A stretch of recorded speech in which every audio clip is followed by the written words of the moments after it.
তাণ্ডব নিয়ে মনে হয় আমরা সবাই খুব এক্সাইটেড, যারা ওনার ফ্যান তারাও খুব এক্সাইটেড যে এবার তাণ্ডব সিনেমা নিয়ে মুখ খুললো কলকাতার নায়িকা ইধিকা পাল। শাকিব খানের সাথে দুইটি সিনেমা করেছে এই নায়িকা। এবার তাণ্ডব সিনেমাতে সাবিলা নূর এবং শাকিব খানের জুটি নিয়ে বিস্ফোরক মন্তব্য করেছে এই নায়িকা।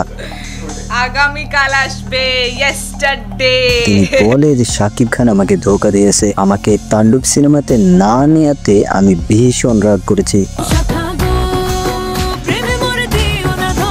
কলকাতার এই নায়িকা শাকিব খানের সাথে এখনো পর্যন্ত দুইটা সিনেমাতে অভিনয় করেছে, প্রিয়তমা এবং বরবাদ। আর এই দুইটা সিনেমাই হয়েছে বাংলা সিনেমার ইতিহাসে সবচাইতে ব্যবসা সফল সিনেমা এবং ইন্ডাস্ট্রি হিট। পুরো ঢালিউডই চেঞ্জ করে দিয়েছে শাকিব খান ইধিকা জুটি। ইধিকা পাল আরো বলে যে শাকিব খানের উচিত ছিল যে দুইটি সিনেমার পরে আমাকে আবারও তার কোনো নতুন সিনেমাতে নেওয়া, কিন্তু শাকিব খান তা করেনি, আমাকে ব্যবহার করে সে ছেড়ে দিয়েছে। তো দর্শক, ইধিকা পালের এই মন্তব্য নিয়ে আপনাদের কি মতামত সেটি অবশ্যই আমাদের কমেন্ট বক্সে জানিয়ে যাবে। আর শাকিব খান ইধিকা জুটি আপনাদের কাছে কেমন লাগে সেটিও জানাতে পারেন।